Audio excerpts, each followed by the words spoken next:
प्यारे बच्चों, क्या हाल चाल है आप सभी के डियर स्टूडेंट्स। तो देखिए प्यारे बच्चों, अपने कर रहे थे फिजिक्स का चैप्टर नंबर 4 जिसका नाम है विद्युत धारिता। ठीक है, तो आज अपने इसका पार्ट नंबर 16 करने जा रहे हैं हिंदी मीडियम के लिए वीडियो ये। और जो आज के अपने टॉपिक है बच्चों वो है, एक तो पहला टॉपिक है उपांत प्रभाव। ये टॉपिक हालांकि आपके पहले रह गया, ये जब समांतर प्लेट संधारित्र उसी में आता है ये वाला टॉपिक। तो कई बच्चों के मुझे कमेंट भी आए थे, तो ये रह गया था बीच में, मेरे भी यानी निगाह से ये निकल गया। तो ये टॉपिक करेंगे। दूसरे नंबर पर जो टॉपिक है अपना आज का वो है संधारित्रों के संयोजन में संचित ऊर्जा। ठीक है, और तीसरा जो टॉपिक है ये भी मैंने जानबूझ के छोड़ा था, ये टॉपिक संधारित्रों की प्लेटों के मध्य परावैद्युत माध्यम की उपस्थिति का प्रभाव। ये वाला टॉपिक क्या है कि थोड़ा सा उलझन वाला टॉपिक है और इतना ज़्यादा यानी कि पेपर के लिहाज से इम्पोर्टेंट भी नहीं है। और स्टार्टिंग में मैंने तभी नहीं करवाया क्योंकि कई बच्चे फिर इसी में उलझ जाते हैं, क्योंकि थोड़ा समझने में मुश्किल आती है। हालांकि अगर आप प्रैक्टिस करते हो तो प्रैक्टिस से ये वाला टॉपिक बिल्कुल आसान हो जाएगा, कोई दिक्कत नहीं आएगी। तो अपने करते हैं स्टार्ट आज की वीडियो वो एक नई एनर्जी के साथ। तो देखिए प्यारे बच्चों, पहला जो टॉपिक है उसका है विद्युत क्षेत्र का उपांत प्रभाव। एक बात मैं आप सभी स्टूडेंट्स को ये बोलना चाहूँगा कि कई बच्चे मुझे कमेंट करके ये बोलते हैं कि सर आप बोर्ड पर ही पढ़ाया करो, बोर्ड पर ही हर एक वीडियो बनाया करो। तो देखो बच्चों, मन मेरा भी करता है बोर्ड पर हर एक वीडियो बनाने का, बोर्ड पर समझ भी अच्छा आ जाता है, लेकिन बोर्ड पर थ्योरी इतनी एक्सप्लेन नहीं हो पाती है। ठीक है ना, तो आप प्लीज़ इस बात का ध्यान रखें कि मैं आपको समझाने के लिए आज से ही ये वाली वीडियो बनाता हूँ। और अब तो मैंने अपना फेस यानी कि वीडियो भी साथ में डालनी स्टार्ट कर दी। अलग से आपको मेरा फेस दिख रहा है, बातें करता दिख रहा हूँ, तो इससे बच्चा बोर भी नहीं होता। तो ये एक तरह का बोर्ड की तरह ही हो गया। अब आपके सामने मैं अब मार्कर से सब कुछ है आपको समझाता हूँ एक एक चीज़, और आपकी मेरी फ़ोटो भी सामने आ रही है। तो एक तरीके से बच्चों ये बोर्ड ही है, तो आप समझने पर ध्यान दो। ऐसी बात पर मत ध्यान दो कि सर वीडियो कैसे बना रहे हैं, सर आप ऐसे बनाया करो ऐसे। देखो धीरे धीरे जब फैसिलिटी आ जाएगी, मेरे साथ बच्चे जुड़ जाएंगे, आपको पता है अर्निंग भी होने लग जाती है यूट्यूब से, सब कुछ सेट हो जाएगा, तब मैं वीडियो उसी तरीके से बनाना स्टार्ट कर दूंगा। ठीक है ना, तो देखो अच्छे तरीके से समझना आज का टॉपिक विद्युत क्षेत्र का उपांत प्रभाव। अब ये उपांत प्रभाव होता क्या है, अब इसको फ्रिंगिंग इफेक्ट भी बोल देते हैं। ठीक है ना, फ्रिंगिंग इफेक्ट या फ्रिंजिंग इफेक्ट भी कई कह देते हैं, चलो वो अपनी अपनी बात है। तो देखो क्या होता है, इसको समझो, थ्योरी से आपको आराम से समझ आ जाएगा ये वाला, कि समांतर प्लेट संधारित्र की प्लेटों के किनारे तीखे होने के कारण वहां आवेश घनत्व क्या है, आवेश अधिक एकत्र हो जाता है। अब आपने पढ़ा हुआ है ये वाली चीज कि जब भी अपने क्या करते हैं, किसी चालक को आवेश देते हैं तो वो आवेश उसके एक तो अंदर नहीं रहता। ठीक है, और दूसरी चीज कि जो आवेश में अपने देते हैं वो आपको मैंने पिछले चैप्टर सेकंड में एक वीडियो में बताया था कि आवेश तीखे किनारों पर अधिक इकट्ठा हो जाता है। जो तीक्ष्ण किनारे होते हैं, तीखे किनारे होते हैं, उस पर ज्यादा जाता है, क्योंकि आवेश के मध्य प्रतिकर्षण बल अधिक होता है। या आपने किसी वस्तु को, जो मान लो ऐसी कोई वस्तु है आपके पास, तो अब इसको जब आप आवेश दोगे, कोई चालक वस्तु है, तो ये आवेश क्या होगा, जैसे मान लो इस पर प्लस प्लस प्लस आवेश पहले से ही है और प्लस आवेश आप इसको और दे रही हो, तो ये वाला आवेश, इस प्लस आवेश बाहर से आने वाले आवेश पर क्या लगेगा, प्रतिकर्षण। और अंदर भी ये एक दूसरे पर क्या करते हैं, प्रतिकर्षण बल लगाते हैं। तो अधिकतम दूरी तक ये वाले आवेश विस्थापित होते हैं, तो अधिकतम दूरी कॉर्नर होता है या किनारा होता है। ठीक है ना, तो तभी अपने क्या करते हैं कि ये चीज देखने को मिलती है कि किनारों पर जो आवेश का मान है वो मान क्या हो जाता है, काफी अधिक हो जाता है उस आवेश का मान। तो वही चीज है, आवेश अधिक हो गया तो मतलब किनारों पर आवेश ज्यादा हो गया। तो अब आवेश ज्यादा हो गया तो आवेश घनत्व का मान भी ज्यादा हो गया, यानी सिग्मा, सिग्मा क्या होता है, क्यू अपॉन ए होता है, क्यू अपॉन ए ही होता है। तो अब देखो क्यू का मान जब ज्यादा हो गया किनारों पर, तो घनत्व का मान भी क्या हो गया, ज्यादा हो जाएगा। क्योंकि देखो संधारित्र की अगर मैं बात करूं तो संधारित्र की प्लेट का क्षेत्रफल तो उतना ही रहता है, लेकिन ऊपर वाला आवेश का मान बढ़ जाएगा किनारों पर, तो आवेश घनत्व भी क्या हो जाएगा, ज्यादा हो जाएगा। तो आवेश घनत्व अब जब ज्यादा हो गया तो आपको पता है कि संधारित्र की प्लेटों के मध्य विद्युत क्षेत्र सिग्मा अपॉन एप्सिलॉन नॉट से लिखते हैं। तो अब जो इसके किनारों पर विद्युत क्षेत्र का मान होगा, यहाँ पर ये विद्युत क्षेत्र का मान भी क्या हो जाएगा, बढ़ जाएगा, क्योंकि सिग्मा का मान बढ़ गया। सिग्मा किस कारण बढ़ा, क्योंकि क्यू बढ़ गया। और क्यू किस कारण बढ़ा, कि जो आवेश है वो अधिकतम दूरी तक विस्थापित हो गया। ठीक है ना, आगे से आगे कड़ी जुड़ती जाती है ऐसे। तो वही चीज है, कि क्या हो जाएगा, विद्युत क्षेत्र का मान किनारों पर बढ़ जाएगा और विद्युत बल रेखाओं के मध्य तीव्र प्रतिकर्षण बल कार्य करेगा। तो क्या होगा, विद्युत बल रेखाएं जो होगी, बहुत ज़्यादा विद्युत क्षेत्र हो जाएगा। जब यहाँ पे विद्युत क्षेत्र का मान उच्च हो जाएगा तो आपको पता है कि विद्युत क्षेत्र जो होता है विद्युत बल रेखाओं की संख्या के समानुपाती होता है। यानी कि अगर विद्युत बल रेखाओं की संख्या ज़्यादा है तो विद्युत क्षेत्र का मान अधिक होगा, अगर विद्युत बल रेखाओं की संख्या कम है तो विद्युत क्षेत्र का मान कम होगा। ठीक है ना। तो जब आप यहाँ पे विद्युत क्षेत्र का मान ज़्यादा हो गया तो विद्युत बल रेखाएं भी यहाँ पे क्या होंगी, ज़्यादा निकलेंगी। तो अब विद्युत बल रेखाएं बहुत ज़्यादा पास पास होंगी और बहुत ज़्यादा पास पास होने के कारण क्या हो जाता है, उनके मध्य प्रतिकर्षण बल काम करता है विद्युत बल रेखाओं के, और उनकी आकृति सीधी ना होके किनारों पर क्या हो जाती है, मुड़ जाती हैं।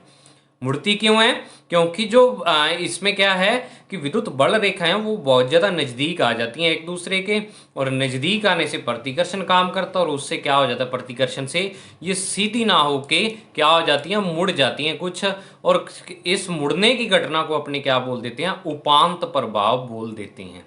ठीक है ना। यानी कि आप अगर मैं एक लाइन में इसकी बात करना चाहूँ तो आप ये कह सकते हो कि संधारित्र या समांतर प्लेट संधारित्र के किनारों पर विद्युत बल रेखाएं क्या हो जाती हैं, तीव्र प्रतिकर्षण के कारण मुड़ जाती हैं या वक्रीय हो जाती हैं, कुछ भी लिख सकते हो। तो इस घटना को ये अपने क्या बोल देते हैं, उपांत प्रभाव बोल देते हैं। अब डिटेल में मैंने आपको बता दिया उपांत प्रभाव, और जिस बच्चे को नहीं पता लग रहा कि सर ये उपांत प्रभाव है कहाँ पे, तो मैं आपको बुक में दिखा देता हूँ। ये समांतर प्लेट संधारित्र का टॉपिक है आपके पास, और यहाँ पे ये उपांत प्रभाव है, क्योंकि ये वाला टॉपिक क्या है आपके एक बार बोर्ड के पेपर में भी आया हुआ है। ठीक है। और बोर्ड के पेपर में क्या पूछा हुआ था ये क्वेश्चन कि क्षेत्र का उपांत प्रभाव क्या होता है। वहां विद्युत क्षेत्र नहीं दिया, डायरेक्ट दे दिया क्षेत्र का उपांत प्रभाव। तो बहुत से बच्चे कंफ्यूज हो जाते हैं इसमें कि ये कौन सा टॉपिक पूछ लिया बोर्ड में हमसे। तो ये छुपा हुआ सा टॉपिक था, तो तभी ये मेरी नज़रों से भी निकल गया था। कई बच्चों ने मुझे याद करवाया, फिर याद आया भी हाँ ये करवाना था। तो आपको इतना ही दिया हुआ है इसमें, ये देखो। तो वो आपको मैंने डिटेल में बता दिया है क्या होता है, और डायग्राम आपके सामने ये वाला है, सह जो डायग्राम है। ठीक है ना। तो अब नेक्स्ट देखो, उपांत प्रभाव आपने पढ़ लिया है। तो वही चीज़ है कि तीव्र प्रतिकर्षण बल कार्य करता है, वह उनका आकार वक्रीय हो जाता है। इस प्रभाव को विद्युत क्षेत्र का उपांत प्रभाव कह देते हैं। अब आपको क्षेत्र का उपांत प्रभाव भी लिखा हुआ मिल सकता है, सीधा उपांत प्रभाव भी लिखा मिल सकता है, और विद्युत क्षेत्र का उपांत प्रभाव, बात एक ही है। ठीक है ना। नाम तीनों मिल सकते हैं आपको, बात एक ही है। अब नेक्स्ट देखो, जो नेक्स्ट टॉपिक है बच्चों अपना, उसमें आपको क्या दिया हुआ है कि अपने को निकालना है। तो बहुत ही आसान सा टॉपिक है, बेसिक सा टॉपिक है, और आप इसको आसानी से कर सकते हो, कोई दिक्कत नहीं है करने में। ठीक है ना। क्या है कि संधारित्रों के संयोजन में संचित ऊर्जा, यानी संधारित्रों को जब अपने क्या कर देते हैं, संयोजित कर देते हैं, तो उसमें क्या ऊर्जा जो संचित होती है वो कितनी होती है। तो संधारित्रों का संयोजन जो होता है वो दो प्रकार का होता है, आपको पता है, एक श्रेणी क्रम और एक समांतर क्रम। तो दोनों ही क्रम में अपने को क्या करना है, संधारित्रों को जब संयोजित करते हैं तो उनकी ऊर्जा निकालनी है, भी उनकी टोटल ऊर्जा कितनी होगी। बस पहले अपने एक संधारित्र की निकाली थी, अब यहाँ पे अपने ज़्यादा, एक से ज़्यादा संधारित्र अगर आपके सर्किट में लगे हों और वो किस प्रकार से लगे हैं, ऊर्जा उस पर भी निर्भर करती है, भाई समांतर क्रम में लगे हैं या श्रेणी क्रम में लगे हैं। ठीक है ना। तो देखो पहला है श्रेणी क्रम संयोजन। तो इसमें क्या है कि अपने मान लेते कि माना यदि n संधारित्र हैं और वो श्रेणी क्रम में जुड़े हुए हैं, और इनकी तुल्यधारिता अपने इस सूत्र से देते हैं, ये आपको अच्छी भली भांति पता है।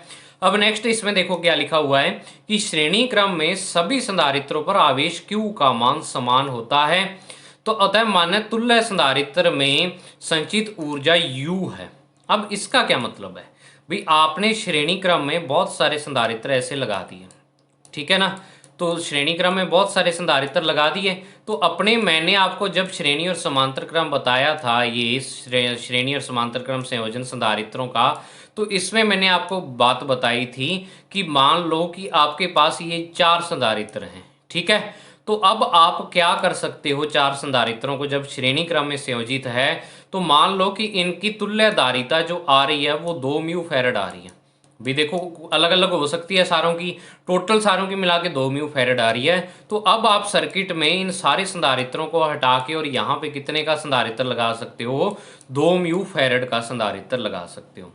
अब कहना का मतलब ये है कि जब अपने पास क्या आ जाती है, तुल्यधारिता आती है, तो अपने सारे संधारित्रों को उस तुल्यधारिता के संधारित्र से प्रतिस्थापित कर सकते हैं।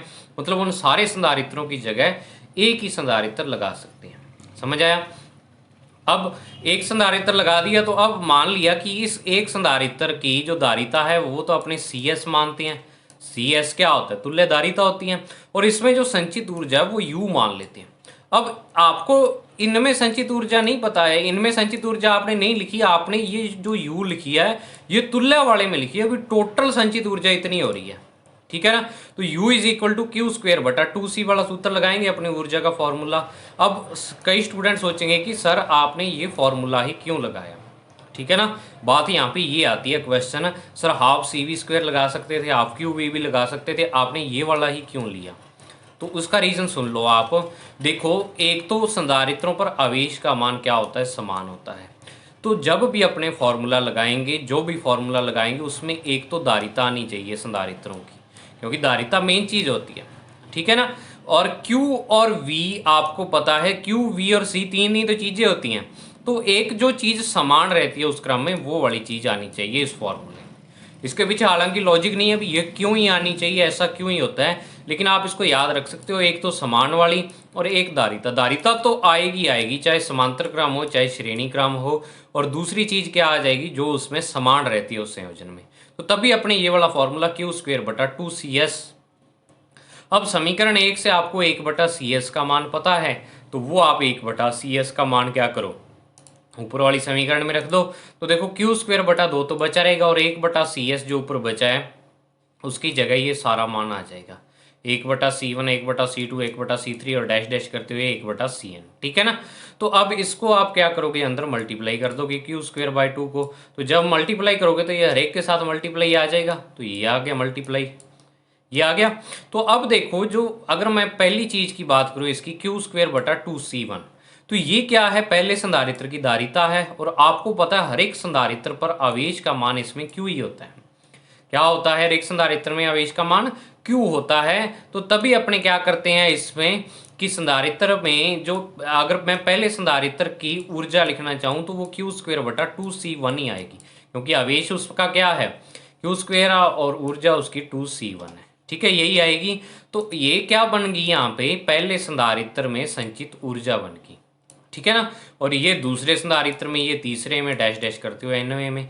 तो यहाँ पे जो फॉर्मूला बना, इसको U1 लिख दिया, इसको U2 लिख दिया, इसको क्या लिख दिया? U3 लिख दिया, और इसको क्या लिख दिया? UN लिख दिया यहाँ पर, ठीक है ना। तो अपने पास U का मान आ गया U1 plus U2 plus U3 dash dash करते हुए UN तक। तो इससे अपने को क्या चीज़ पता चली यहाँ पे कि अतः स्पष्ट है कि जो तुल्य संधारित्र होता है उसमें संचित ऊर्जा सभी संधारित्रों में संचित ऊर्जाओं के योग के समान होती है, ठीक है ना। मतलब क्या होगा कि जो आपके तुल्य संधारित्र की ऊर्जा होगी उसमें जो संचित ऊर्जा होगी वो सारे संधारित्रों में जो अलग अलग संचित ऊर्जाएं होंगी उनके योग के बराबर आ जाएगी ऊर्जा। और योग भी कैसा होगा? बीजगणितीय योग होगा, क्योंकि ऊर्जाओं का योग कर रहे हैं, और ऊर्जा एक अदिश राशि है। क्या है? एक अदिश राशि है ऊर्जा। तो तभी यहाँ पे क्या आ जाएगा आपके पास? जो ऊर्जाओं के योग के समान आ जाएगा मान इनका, ठीक है ना। तो ये आपका श्रेणी क्रम संयोजन हो गया। अब बिल्कुल ही उसी तरीके से समांतर क्रम संयोजन आप कर सकते हो। कैसे? समांतर क्रम संयोजन में कि अपने पास वही n संधारित्र ले लेते हैं। n संधारित्र आपके क्या है? समांतर क्रम में जुड़े हुए हैं। तो समांतर क्रम में जो संयोजन है उसमें कुल ऊर्जा कितनी हो जाएगी आपके पास? संचित ऊर्जा। तो वही चीज़ है कि अपने n संधारित्र मान लेते हैं और उनकी धारिता C1, C2, C3, CN मान लेते हैं। तो इनकी तुल्य धारिता क्या होगी अगर समांतर क्रम में संयोजित हो? तो ये वाली होगी। बिल्कुल ऊपर वाले तरीके से फॉर्मूला डिराइव करना है। अब समांतर क्रम संयोजन में आपको पता है सभी संधारित्रों पर विभव का मान समान होता है। विभव का मान समान होता है तो आपको एक तो विभव लेना पड़ेगा और एक आपको धारिता तो लेनी है। तो आपको C और V वाला फॉर्मूला लगाना पड़ेगा। तो आप क्या लगाओगे? हाफ CPV स्क्वेयर, यानी जो तुल्य संधारित्र में संचित ऊर्जा हाफ CPV स्क्वेयर आपके पास क्या आ जाएगा? ऊर्जा का मान आ जाएगा, ठीक है ना। तो अब CP का मान आप क्या करो? ये वाला यहाँ से इस समीकरण में पुट कर दो। कर दोगे पुट? तो पुट करने पर देखो क्या आ जाएगा आपके पास? U is equal to half C1 plus C2 plus C3 dash dash CN और साथ में वी स्क्वेयर। अब इस वी स्क्वेयर का आप अंदर सभी के साथ क्या कर दो, गुणा कर दो, तो ये आ जाएगा half C1 square half C2 V square half C3 V square dash dash half CN V square. तो अब ये वाला अगर मैं फॉर्मूले की बात करूं, तो अगर पहले संधारित्र के लिए विभव का मान तो V होगा और धारिता C1 होगी, तो ये क्या बनेगी, पहले संधारित्र की ऊर्जा, बिल्कुल उसी प्रकार से ये दूसरे संधारित्र की ऊर्जा और ये तीसरे संधारित्र की ऊर्जा। तो इसी प्रकार U का मान क्या आ जाएगा, U1 plus U2 plus U3 dash dash करते हुए UN तक जाएगा ये वाला मान, ठीक है ना। तो ये क्या है, स्पष्ट है कि समांतर क्रम संयोजन में भी संचित ऊर्जा सभी संधारित्रों में संचित ऊर्जाओं के बीजगणितीय योग के बराबर होती है, ठीक है ना। ऊर्जा का मान क्या होता है, बीजगणितीय योग के बराबर हो जाता है। तो ये बच्चों आपके पास था संधारित्रों के संयोजन में संचित ऊर्जा। इसमें सबसे मेन बात आपको ध्यान रखनी है, इसमें क्यू स्क्वेयर बटा 2CS वाला फॉर्मूला लगेगा और इसमें हाफ CP वी स्क्वेयर। कई बच्चे इसमें क्या करते हैं, एक ही फॉर्मूला यूज करने लग जाते हैं, मतलब ऊपर भी क्यू स्क्वेयर बटा 2C लगाया, नीचे भी वही, तो उससे आपका क्वेश्चन नहीं हो पाएगा बच्चों, वो आपका फॉर्मूला सही नहीं लगेगा, ठीक है ना। तो आप इस तरीके से क्या कर सकते हो, फॉर्मूला ये निकाल सकते हो संधारित्रों के संयोजन में जो क्या आती है ऊर्जा, आपके पास संचित ऊर्जा। अब नेक्स्ट जो टॉपिक है वो टॉपिक मैं आपको दिखा देता हूँ पहले बुक में, कि बुक में आपके अगर मैं बात करूँ तो ये स्टार्टिंग में था टॉपिक, ठीक है ना। ये टॉपिक आपका स्टार्टिंग में था जब आपने समांतर प्लेट संधारित्र किया था ये वाला। तो अब इसके बाद क्या था, समांतर प्लेट संधारित्र के, हाँ ये रहा, इसके समांतर प्लेट संधारित्र के जस्ट बाद ये वाला टॉपिक, ठीक है ना। समांतर संधारित्र की प्लेटों के मध्य परावैद्युत माध्यम की उपस्थिति का प्रभाव। तो अब इसमें क्या है कि ये आधा अधूरा इसमें किया हुआ है डेरिवेशन, पहली बात तो ये, लास्ट में कैलकुलेशन कुछ नहीं की, डायरेक्ट इन्होंने क्या किया, आंसर निकाल दिया कि सीधा क्या निकलता है, निम्नलिखित संबंध प्राप्त होता है। तो आपको सारा कुछ मैं डिटेल से और कैसे ये समीकरणें आई, कैसे मान बराबर होते हैं, वो सब कुछ आपको मैं क्या करूँगा इसमें एक्सप्लेन करेंगे अपने। तो देखिए क्या है, effect of dielectric medium field between the plates of capacitor. तो कल मैंने क्या किया था, टेलीग्राम ग्रुप में एक क्वेश्चन डाला था और उस क्वेश्चन का बहुत सारे बच्चों ने सही आंसर भी दिया था, लेकिन कई बच्चों को वो क्वेश्चन का आंसर नहीं पता, तो उनका जो डाउट है वो आज यहाँ पे क्लियर हो जाएगा। क्वेश्चन क्या था, क्वेश्चन ये था कि संधारित्र की प्लेटों के मध्य जब अपने क्या कर देते हैं, परावैद्युत माध्यम भर देते हैं, तो उसकी धारिता बढ़ जाती है, ऐसा क्यों होता है, रीजन क्या है उसका, तो वो अपने आज क्या करेंगे, पढ़ेंगे इसमें कि ऐसा क्यों होता है, ठीक है। तो देखिए बच्चों टॉपिक अपना कि यहाँ पे थ्योरी से अपने स्टार्ट कर रहे हैं कि जब किसी संधारित्र की प्लेटों के मध्य परावैद्युत पदार्थ भरा जाता है तो अणु क्या होते हैं, विद्युत क्षेत्र की दिशा के अनुसार संरेखित हो जाते हैं और उसमें आवेश क्या हो जाता है, पुनः व्यवस्थित हो जाता है और प्रेरित द्विध्रुव आघूर्ण उत्पन्न होता है। अब ये कैसे होता है, ये आपको मैंने स्टार्टिंग में करवा रखा है, पहला और दूसरा पार्ट आपका इस चैप्टर का वो देखना, शायद दूसरे पार्ट में है ये ध्रुवण वाला, वहाँ मैंने आपको डिटेल में बताया था ध्रुवीय परावैद्युत और अध्रुवीय परावैद्युत क्या होते हैं, और उसमें एक कॉमन चीज़ मैंने आपको ये बताई थी जो यहाँ पे काम आ रही है कि जब भी अपने ध्रुवीय या अध्रुवीय परावैद्युत पदार्थ को बाह्य विद्युत क्षेत्र में रख देते हैं, किसी विद्युत क्षेत्र में उसको रख देते हैं, तो उसमें क्या हो जाता है, जो अणु है उसके पुनः व्यवस्थित हो जाते हैं, उनका पॉजिटिव आवेश थोड़ा सा एक तरफ हो जाता है और नेगेटिव आवेश एक तरफ हो जाता है। इस घटना को अपने ध्रुवण बोला था, क्या बोला था, ध्रुवण हो जाता उसमें, कि उसमें थोड़ा सा नेगेटिव और थोड़ा सा पॉजिटिव चार्ज क्या हो जाता है, विस्थापित हो जाता है अपनी जगह से, ठीक है ना। तो अब देखो क्या हो जाता है यहाँ पे, जब भी अपने क्या करेंगे, आप पहले क्या करो, थ्योरी अभी पढ़ाता हूँ मैं आपको, पहले आप इस डायग्राम से समझ लो इसको, ठीक है ना, थ्योरी अपने उसके बाद पढ़ लेते हैं। तो देखो अपने क्या किया हुआ है, यहाँ पे एक समांतर प्लेट संधारित्र ले लिया और इसकी दो प्लेटें हैं, प्लस और माइनस आवेश है, तो इस पर विद्युत क्षेत्र का मान इनके प्लेटों के मध्य क्या है, ई है, ये विद्युत क्षेत्र क्या है आपके पास, ई है, जो प्लेटों के मध्य है। अब इन प्लेटों के मध्य पहले तो ये खाली थी, तो ई विद्युत क्षेत्र था इनके बीच। अब प्लेटों के मध्य आपने ये वाला जो आपको क्या है, पिंक या पर्पल कलर में दिख रहा है, ये एक परावैद्युत माध्यम है, ये आपने रख दिया इसके प्लेटों के बीच। तो अब देखो बच्चों होगा क्या यहाँ पे, कि जो इसके अणु होंगे उसमें जो इस पॉजिटिव प्लेट की तरफ है उन अणुओं का नेगेटिव, क्योंकि अणु में आपको पता है पॉजिटिव भी होता है और नेगेटिव भी होता है, या आप ऐसे कह सकते हो इलेक्ट्रॉन भी होते हैं और नाभिक भी होता है, ठीक है ना। तो वो थोड़े थोड़े विस्थापित हो जाते हैं, मतलब इस पॉजिटिव आवेश की तरफ इसके अणुओं का नेगेटिव भाग और इस नेगेटिव आवेश की तरफ जो इसके अणुओं का क्या है पॉजिटिव भाग क्या हो जाता है विस्थापित हो जाता है। और ये क्या हो जाता है इनमें आवेश पुनर्व्यवस्थित हो जाते हैं। इसको पुनर्व्यवस्थित मतलब रीअरेंज हो जाता है, दोबारा से अरेंज हो जाता है। तो अब इसमें क्या होगा कि ये जो परावैद्युत पदार्थ है आपका, इसमें भी एक तरफ तो पॉजिटिव आवेश और एक तरफ थोड़ा सा नेगेटिव आवेश क्या हो गया प्रेरित हो गया। तो इस पॉजिटिव और नेगेटिव आवेश प्रेरित जो होता है इसका मान भी क्या होता है समान होता है, मतलब जितना पॉजिटिव है उतना ही नेगेटिव होता है। तो अब ये क्या है इसमें आप ये बोल सकते हो कि द्विध्रुव आघूर्ण इसमें क्या हो जाता है प्रेरित हो जाता है, या इसकी खुद का क्या बन जाता है एक विद्युत क्षेत्र बन जाता है। ठीक है ना, क्योंकि पॉजिटिव आवेश एक तरफ और नेगेटिव आवेश एक तरफ, तो परावैद्युत पदार्थ रखने पर उसका खुद का एक छोटा सा विद्युत क्षेत्र क्या हो जाता है उत्पन्न हो जाता है, और इसको अपने बोल देते हैं प्रेरित विद्युत क्षेत्र। ठीक है। अब यहाँ पे एक चीज मैंने और नीचे लिखी हुई है, आपको मार्कर का कलर चेंज करके बता देता हूँ। तो देखो यहाँ पे क्या है, एक चीज मैंने नीचे लिखी है कि ये वाला जो प्लस सिग्मा है और माइनस सिग्मा, ये तो संधारित्र की प्लेटों का क्या है आवेश घनत्व है, और एक माइनस सिग्मा पी और प्लस सिग्मा पी ये जो आवेश घनत्व है ये प्रेरित विद्युत क्षेत्र के कारण उत्पन्न होता है। यानी माइनस सिग्मा पी और प्लस सिग्मा पी दोनों साइड थोड़ा थोड़ा क्या हो जाता है आवेश घनत्व ये वाला प्रेरित हो जाता है आपके पास। ठीक है ना, तो ये उत्पन्न हो गया। तो अब क्या होगा कि आपको पता है कि जो पहले विद्युत क्षेत्र था उसका मान तो था इस तरफ, पहले वाला विद्युत क्षेत्र आपका ई वेक्टर जो था वो इस तरफ था, इस तरफ था। अब जो प्रेरित विद्युत क्षेत्र है उसकी दिशा जो होती है वो इस बाहर वाले विद्युत क्षेत्र की तुलना में या पहले वाले विद्युत क्षेत्र की तुलना में क्या होती है विपरीत दिशा होती है।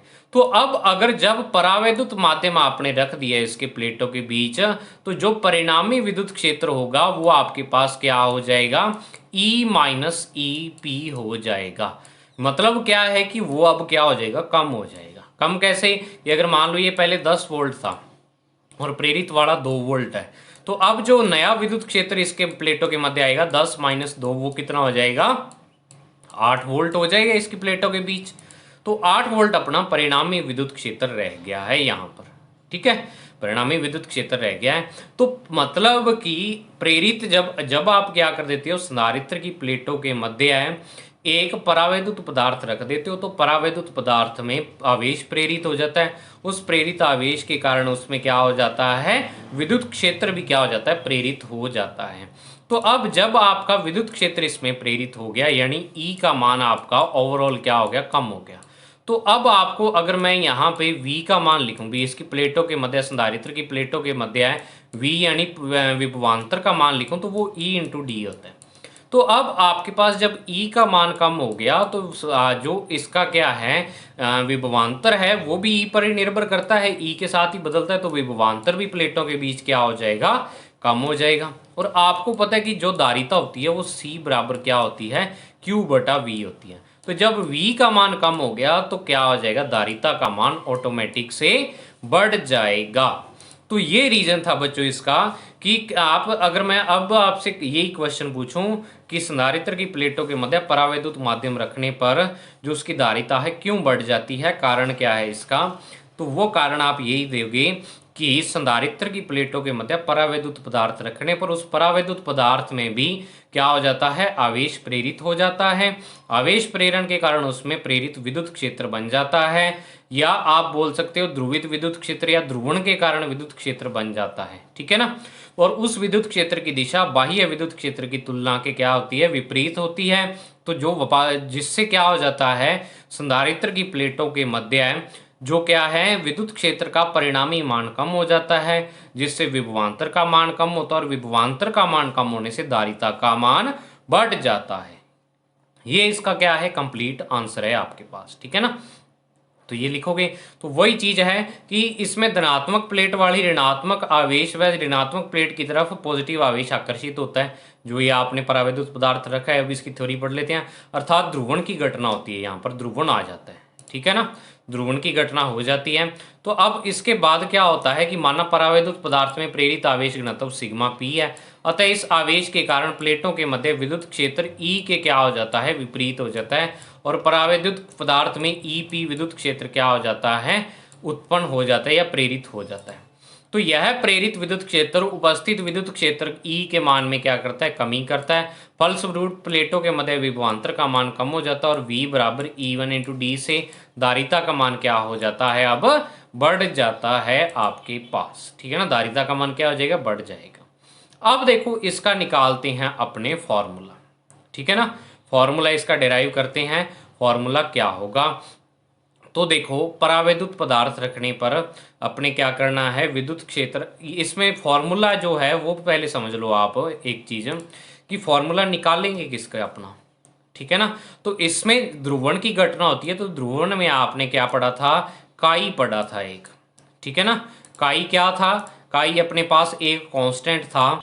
तो देखो ये बुक में आपको दिखा देता हूँ, यहाँ पे काई जो था अपने पास एक कांस्टेंट था। कई बच्चे भूल जाते हैं कि सर आपने कहाँ करवाया था ये वाला टॉपिक, हमें तो पता नहीं।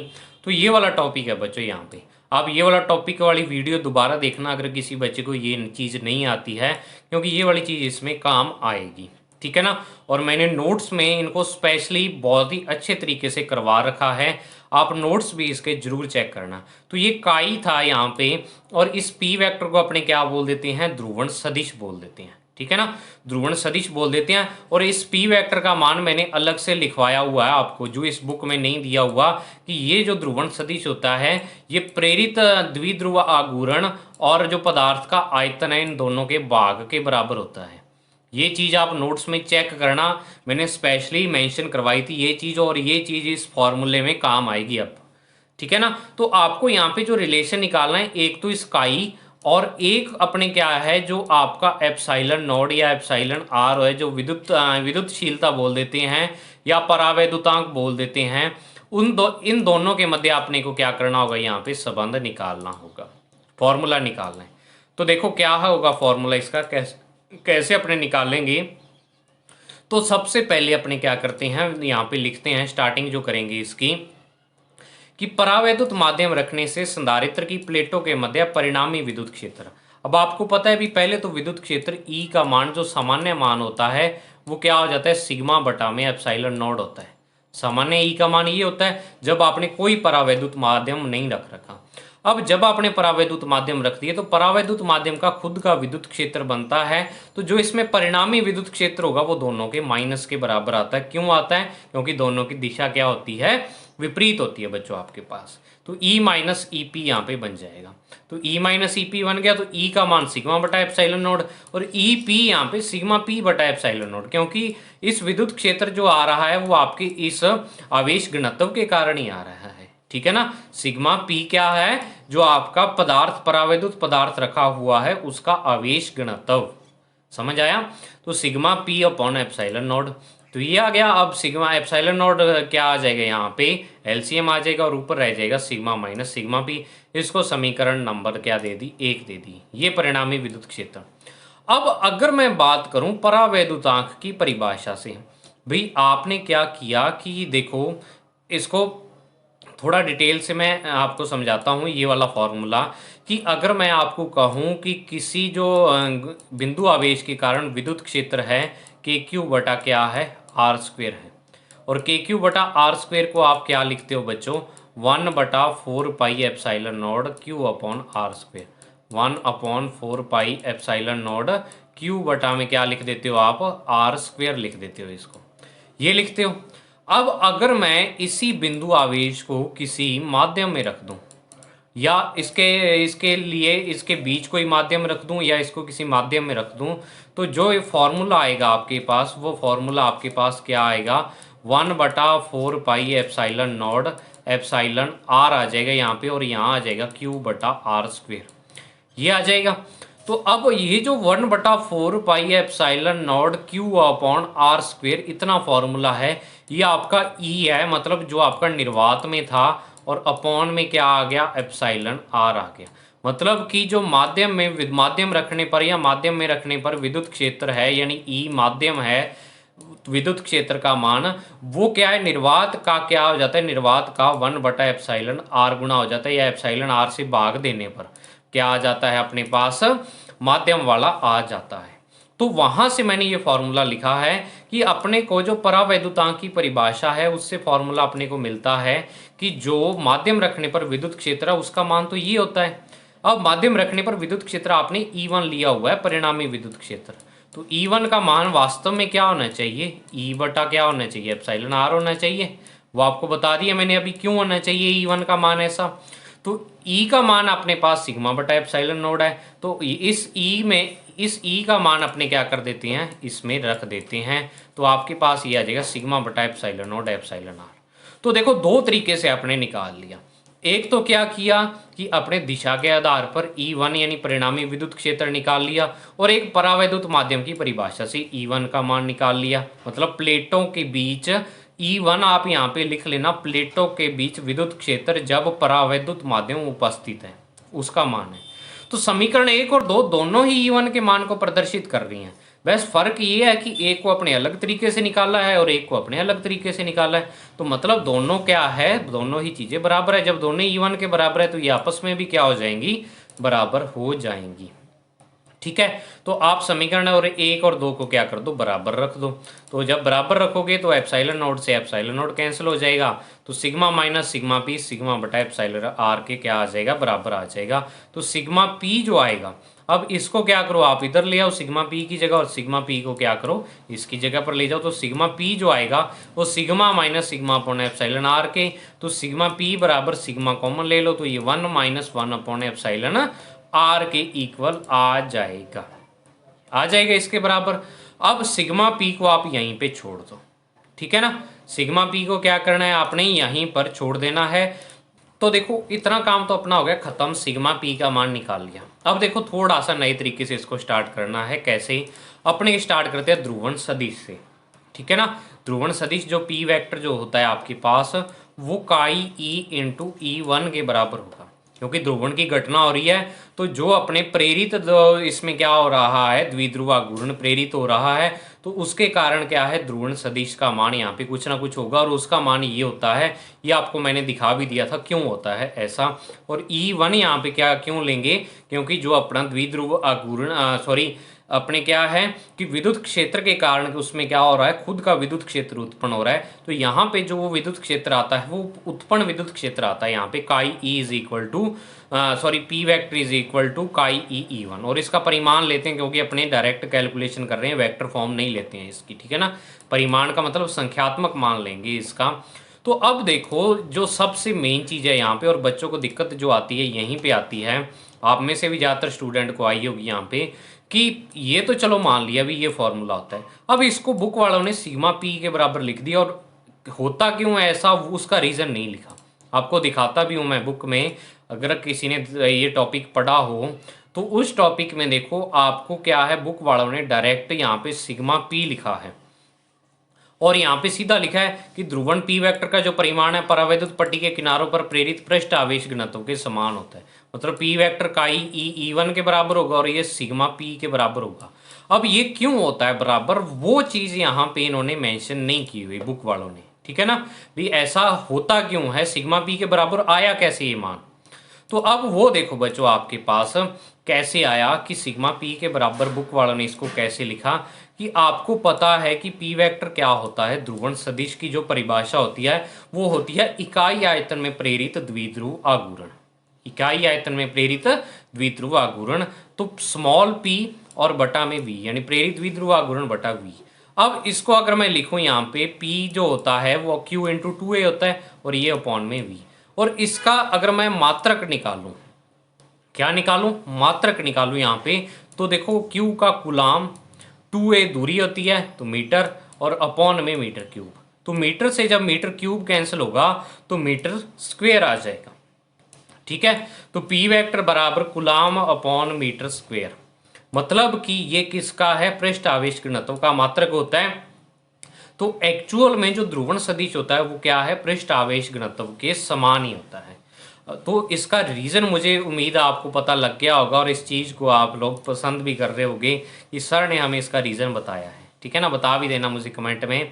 तो देखो सिग्मा पी के बराबर क्यों आया, क्योंकि एक्चुअल में ये है ही क्या, पृष्ठ आवेश घनत्व है। नाम इसका ध्रुवण सदिश है, देखने में ही ये राशि अलग लगती है लेकिन एक्चुअल में पृष्ठ आवेश घनत्व के बराबर ही आ रही है ये चीज़।